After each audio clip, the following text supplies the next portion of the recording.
취업 필수 반도체 패키지의 3강을 시작하도록 하겠습니다.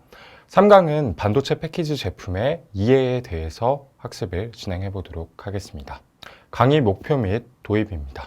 3강에서 학습할 내용은 다양한 반도체 패키지를 살펴보는 것이며 학습의 목표는 메모리 반도체 패키지에 대해 학습을 진행을 할 것이고요. 그리고 비메모리 반도체 패키지에 대해서도 학습을 진행을 할 것입니다.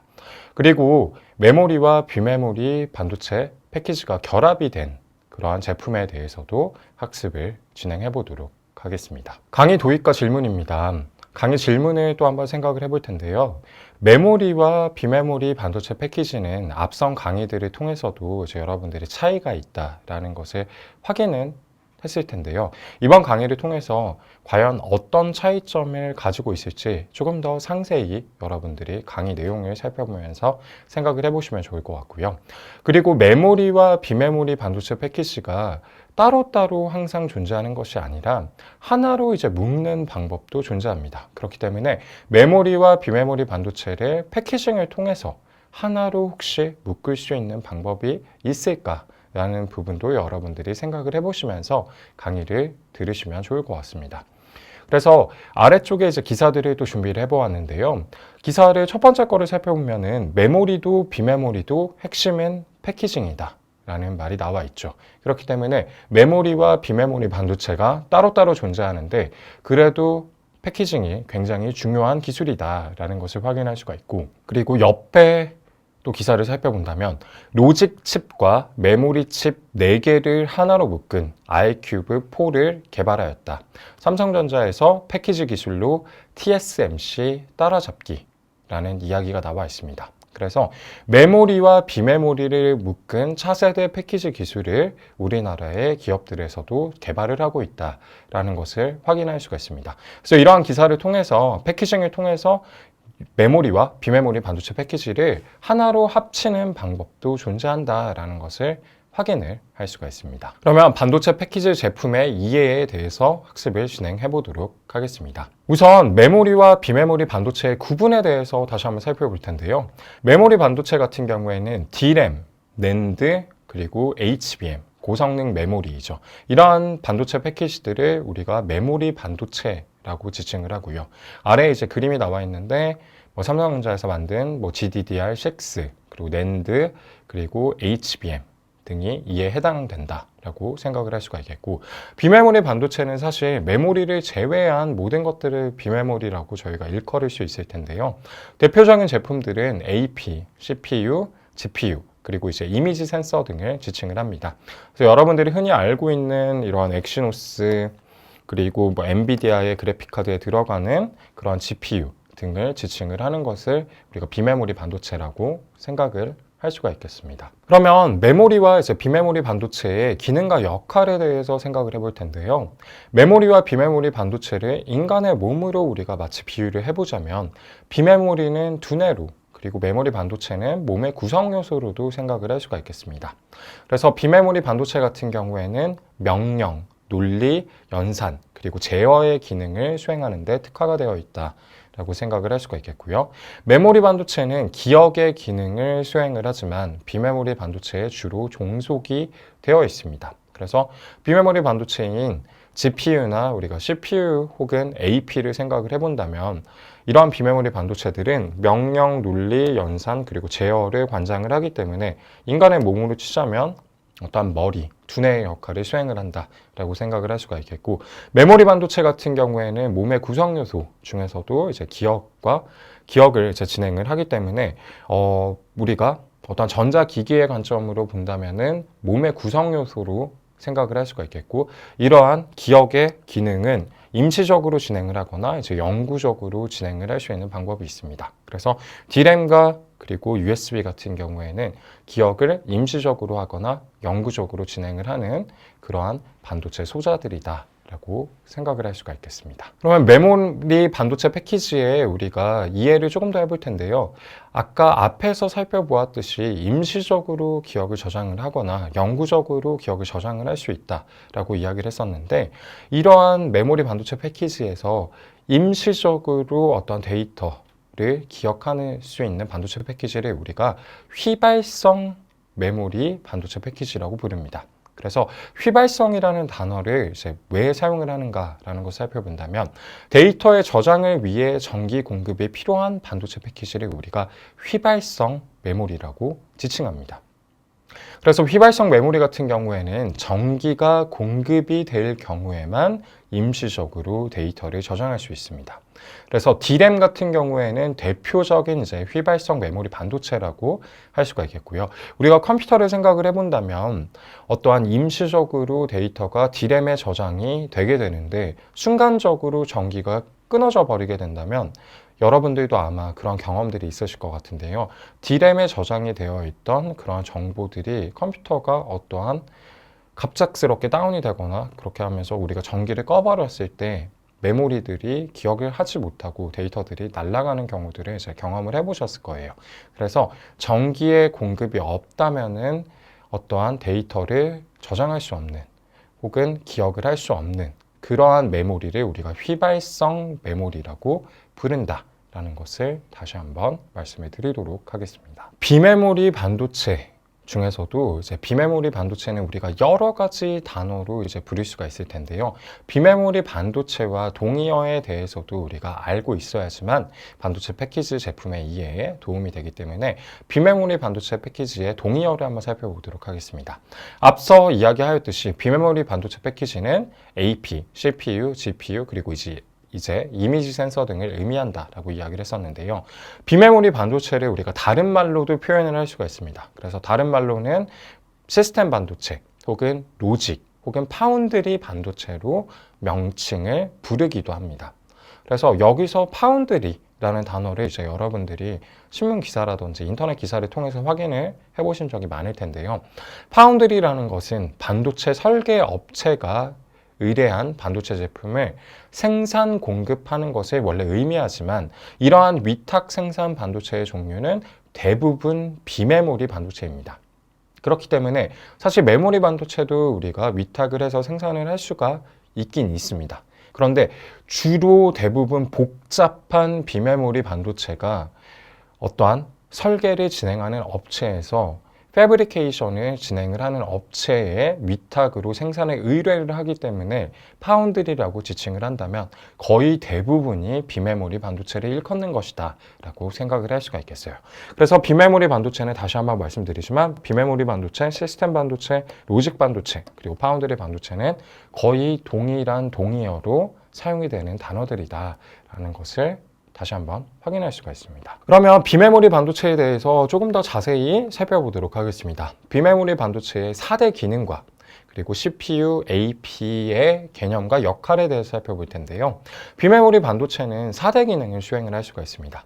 연산, 제어, 해석, 그리고 이제 기억의 어떠한 기능도 수행을 할 수가 있고요. 그래서 CPU를 우리가 살펴본다면 CPU는 이제 컴퓨터에 들어가는 가장 중요한 이제 핵심 반도체 부품이죠. CPU는 센트럴 프로세싱 유닛의 약어이고요. 컴퓨터, 노트북에서 4대 기능을 수행을 합니다. 그러면 AP, 스마트폰이나 태블릿에 들어가는 AP는 애플리케이션 프로세서의 이제 약자인데요. 이러한 스마트폰, 태블릿, IT 기기에서 연산, 제어, 해석 및 기억의 4대 기능을 수행을 하는 반도체 패키지를 우리가 AP라고 부르게 됩니다. 그래서 CPU의 대표적인 이미지는 여러분들이 잘 알고 계시는 인텔이 존재하고요. AP 같은 경우에는 삼성전자도 존재하지만 이제 퀄컴의 스냅드래곤이 이제 굉장히 유명한 제품이다라는 것을 다시 한번 확인할 수가 있습니다. 그러면 AP와 CPU에 대해 살펴보았는데 비메모리 반도체에서 GPU는 어떤 역할을 하는 것인가? 그래픽카드에 들어가는 것은 알고 있는데 정확하게 어떠한 것을 수행을 하는가라는 것을 살펴본다면 GPU는 그래픽스 프로세싱 유닛이라고 부르고요. 그래픽카드에서 이제 연산을 처리하는 반도체를 우리가 GPU라고 부릅니다. 그래서 예전에는 CPU가 존재하고 그래픽카드는 사실 존재하지 않는 경우들도 많았어요. 그런데 CPU 단독으로 복잡한 그래픽들을 처리하는 것이 불가능해지면서 그래픽카드가 등장하게 되었죠.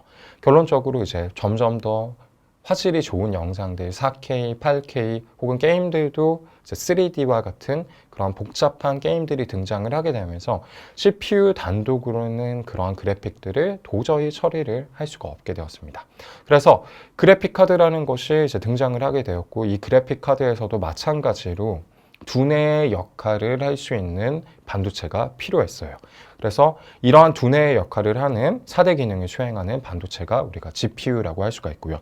그림을 살펴본다면 이렇게 그래픽 카드에서 가운데에 존재하는 반도체 패키지가 GPU예요.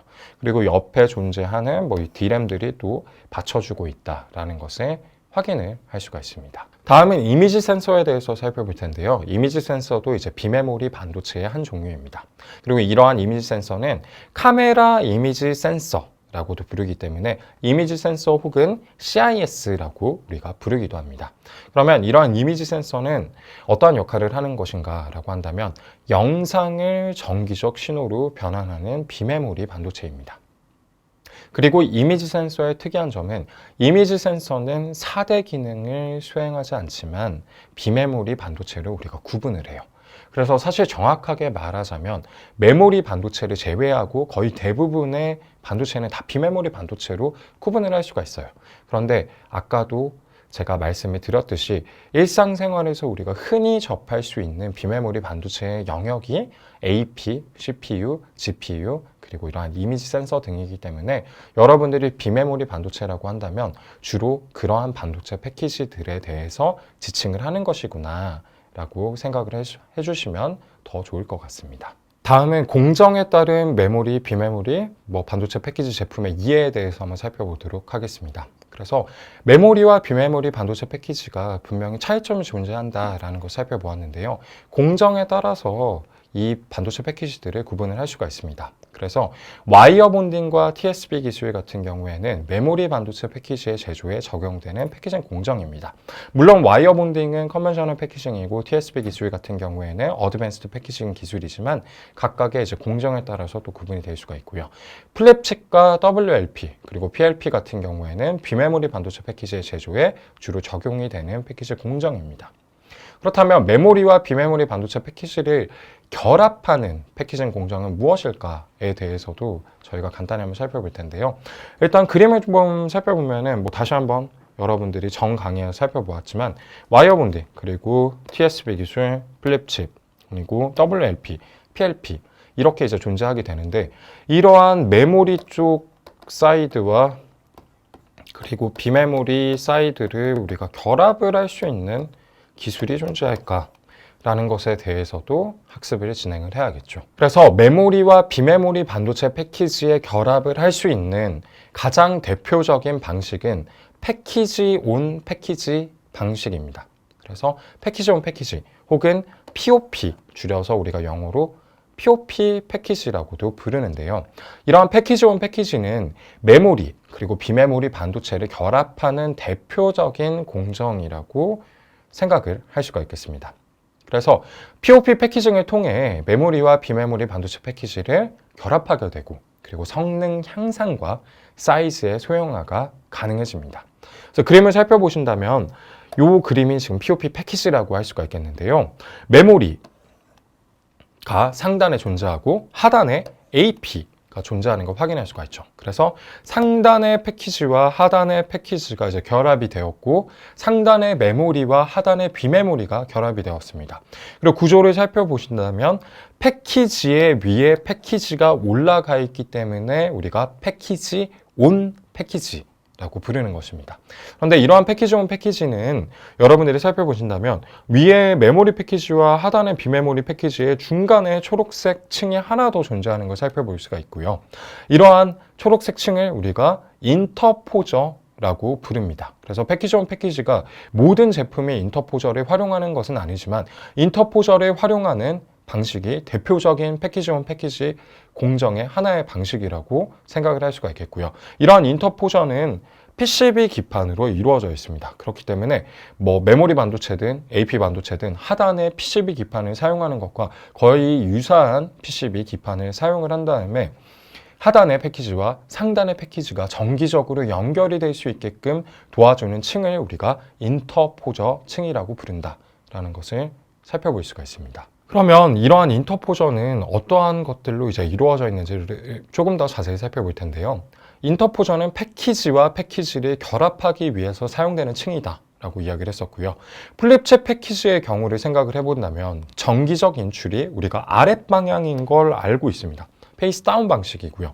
상단의 와이어 본딩 메모리 패키지 같은 경우에는 페이스 업 방식이기 때문에 정기적으로 인출이 되기 위해서는 위쪽으로 정기적 인출이 진행이 됩니다. 그러면 여러분들이 생각을 해보았을 때 패키지와 이제 패키지가 결론적으로는 다 솔더볼을 통해서 이제 연결이 하단으로 정기적 인출이 이루어지겠죠.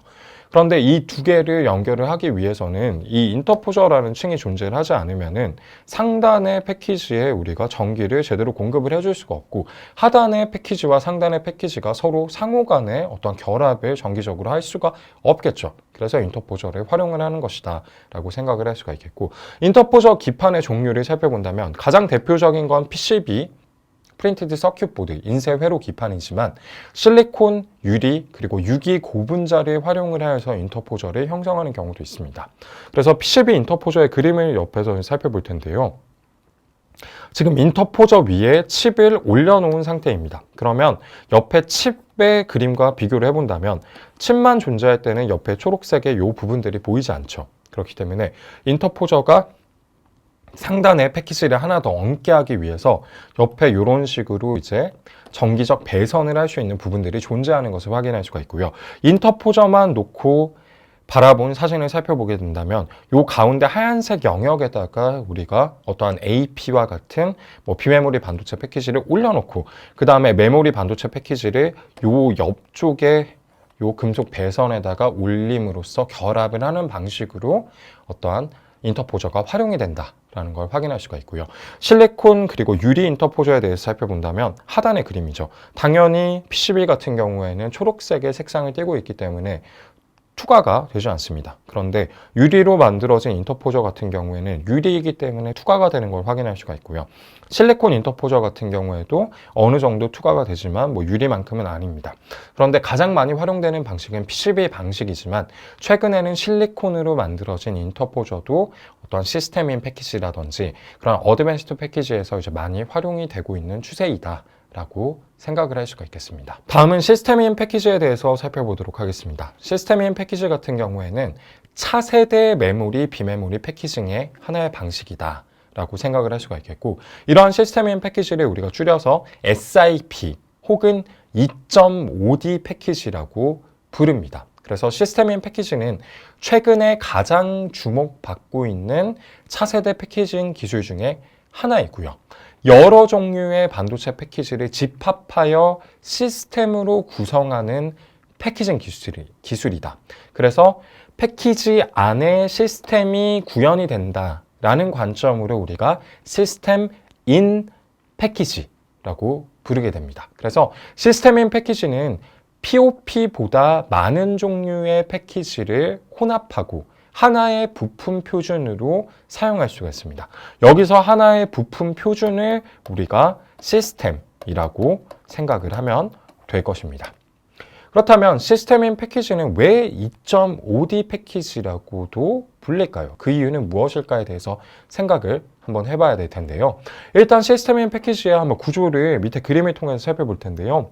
보면은 이제 굉장히 복잡한 그림처럼 보일 수도 있지만 그냥 가장 기본적인 것은 위쪽에 반도체 패키지들을 살펴본다면 CPU, 메모리, 그리고 RF, DSP라고 되어 있는데 메모리는 당연히 메모리 반도체 패키지이고 CPU는 비메모리 반도체 패키지, 그리고 RF, DSP라는 것들도 마찬가지로 이제 비메모리 반도체 패키지입니다.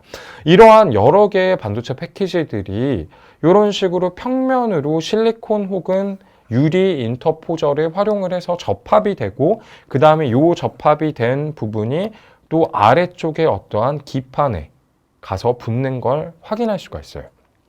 그래서 시스템인 패키지 내부에서도 당연히 CPU와 그리고 이제 메모리 이러한 반도체 패키지들이 결합이 되기 때문에 앞서서도 말씀드렸듯이 메모리와 비메모리가 동시에 패키징이 되는 방식 중에 하나이다. 그런데 앞서 살펴본 POP 패키지와의 차이점은 POP 패키지는 이제 위로 쌓는 방식인데 시스템인 패키지는 옆으로 우리가 평면으로 배치하는 방식입니다. 그래서 그러한 부분에 이제 차이가 존재한다라는 것을 확인해 볼 수가 있습니다. 그러면 왜 2.5D 패키지라고 시스템인 패키지를 부르는가라는 걸 살펴본다면 일단 3D 패키지 같은 경우에는 앞선 강의에서 말씀을 드렸듯이 모든 종류의 반도체 패키지를 위로 쌓아 올린 경우를 우리가 3D 패키지라고 부릅니다. 그래서 와이어 본딩 패키지도 위로 적층을 하게 된다면 3D 와이어 본딩 패키지 혹은 3D V낸드 패키지라고 부를 수가 있고요. 그리고 패키지 온 패키지도 정확하게 말씀을 드리자면 3D 패키지 온 패키지라고 부를 수가 있겠어요. 그리고 TSV 기술을 활용한 HBM 제품도 위로 쌓아 올리기 때문에 3D HBM이라고 부릅니다. 그러면 밑에 그림을 살펴보았을 때 HBM, 패키지 온 패키지, 3D 와이어 본딩 이러한 다단 적층이 진행이 된, 즉 반도체 칩들이 위로 쌓아 올려진 경우를 우리가 다 3D라고 부르게 돼요. 그래서 3D 패키지를 또 옆으로 다시 한번 살펴본다면 TSV, POP처럼 이제 적층을 이렇게 해주는 방식은 무조건 3D라고 여러분들이 그냥 생각을 하시면 될 것 같습니다. 그렇다면 왜 2.5D 패키지라고 시스템인 패키지를 부르는가? 라는 것을 살펴본다면 2.5D 패키지 같은 경우에는 3D 패키지와 단층의 2D 패키지, 즉 단층짜리 패키지를 실리콘 인터포저 혹은 인터포저를 통해 연결을 하기 때문에 3D와 2D가 결합이 되어 있다라는 방식으로 우리가 2.5D라고 표현을 해줍니다. 그리고 3D와 2D가 위쪽으로 적층이 되어서 쌓이는 방식이 아니라 평면으로 배치가 되기 때문에 우리가 3과 2를 더한 다음에 그냥 반으로 나눠주게 되면은 2.5라는 숫자가 나오게 되겠죠. 그래서 2.5D 패키지라고 부르게 됩니다. 그래서 2.5D 패키지는 일반적으로 그림을 살펴보았을 때 여기 2.5D가 있는데요. 2D와 지금 3D가 이렇게 평면으로 지금 배치가 되어 있죠. 그래서 2D는 다양한 비메모리 반도체가 일반적으로 단층짜리 칩으로 제조가 됩니다. CPU라든지 AP라든지 이런 것들이 있을 수도 있고요. 이미지 센서가 될 수도 있고 여러 가지 비메모리 반도체들이 주로 단층짜리로 제조가 되고 그리고 3D로 제조가 된 제품들은 HBM과 같은 고성능의 서버용 메모리 혹은 고성능의 메모리 등이 3D 형태로 이제 많이 적층이 됩니다. 그래서 2.5D 패키지의 개념적으로 생각을 해보았을 때는 2D와 3D가 혼합이 되어 있는 형태이구나 라고 생각을 할 수가 있겠고 그런데 거의 대부분의 2.5D 패키지, 시스템인 패키지를 생각을 해본다면 고성능의 비메모리 반도체와 그리고 고성능의 어떠한 메모리 반도체가 결합이 되어 있는 그러한 반도체 패키지이구나 라고 여러분들이 생각을 해주시면 좋을 것 같습니다. 다음은 2.5D를 제외하고 2.1D 패키지에 대해서도 간단하게 한번 살펴볼 텐데요. 2.1D라는 단어는 무엇인가? 앞에서 2.5D도 굉장히 생소한 표현이었는데 2.1D 같은 경우에는 우리가 2.5D에서는 인터포저를 실리콘 혹은 이제 유리 인터포저를 활용을 했었습니다. 그런데 2.1D라는 것도 존재합니다. 그래서 2.1D의 그림을 살펴본다면 2.1D 같은 경우에는 2.5D보다 반도체 패키지들이 굉장히 단순한 구조를 띠고 있어요.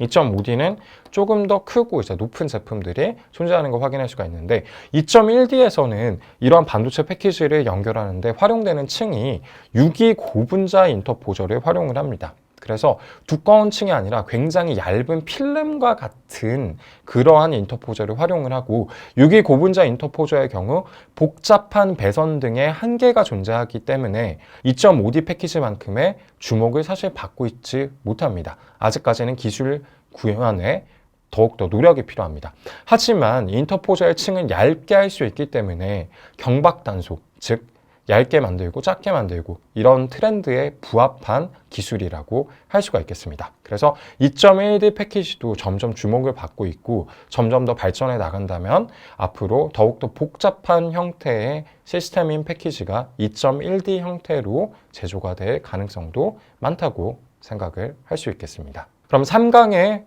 정리를 한번 해보도록 하겠습니다. 3강에서는 저희가 메모리, 비메모리, 그리고 메모리, 비메모리 반도체 제품의 이해에 대해서 학습을 하였었고요. 메모리 반도체 같은 경우에는 저장의 역할을 수행하며 와이어 본딩 혹은 TSV 기술이 이러한 메모리 반도체를 제조하는 데 필요한 기술이다 라고 생각을 할 수가 있겠습니다. 다음은 비메모리 반도체인데요. 비메모리 반도체는 AP, CPU 등을 지칭을 하게 되고 연산, 제어, 해석 및 기억의 4대 기능을 우리가 수행을 한다라고 생각을 할 수가 있겠습니다. 그래서 플립칩 혹은 WLP, PLP 기술을 통해 이제 제조가 된다라고 생각을 할 수가 있겠고, 메모리와 비메모리 반도체 패키지는 패키지 온 패키지 방식 혹은 2.5D 시스템인 패키지 방식 혹은 마지막에 살펴보았었던 2.1D 방식으로 결합이 될 수가 있습니다. 그래서 강의 도입에 대해서 우리가 조금 생각을 해보자면 TSMC의 경우에 패키지 온 패키지에서 여러 개의 비메모리 반도체 패키지를 함께 패키징하는 고도화된 패키징 기술을 보유하고 있습니다. 살펴본다면 이렇게 지금 패키지 온 패키지인데 하나의 반도체 패키지만 들어간 게 아니라 1, 2, 3이라고 구분이 되어 있듯이 이러한 POP 기술 안에서도 하나의 반도체가 원래 들어가야 될 자리에 여러 개의 반도체를 밀어넣는 이러한 고도화된 패키지 온 패키지 방식을 취하고 있기 때문에 TSMC가 패키징에서 굉장히 뛰어난 기술력을 가지고 앞서 나가고 있다라는 것을 확인해 볼 수가 있습니다. 3강 강의를 여기까지 하고 마치도록 하겠습니다.